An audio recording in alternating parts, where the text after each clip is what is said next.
ए mummy हम तो 6 बजे ही उठ जानी।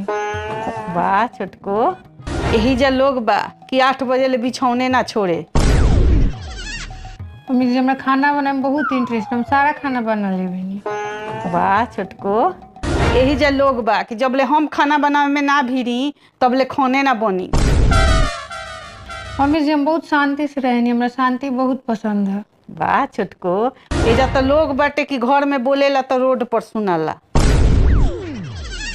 6 महीने बाद ए कनिया कुछ बना के दो ना खाएला, बहुत जोर भूख लागल बा।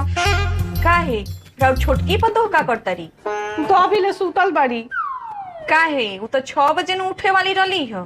जाए उकरे से अच्छा अच्छा व्यंजन बनवा के खाए, हम तो निमन अनु बनावे नी। व्यंजन उ का बनाई, उ तो हमरे से बनवा के खातिया। काहे रउआ से बनवा के खतरी? रउआ बोले नी ना का जाए बोली। बाप रे बाप, उ बहुत लड़ा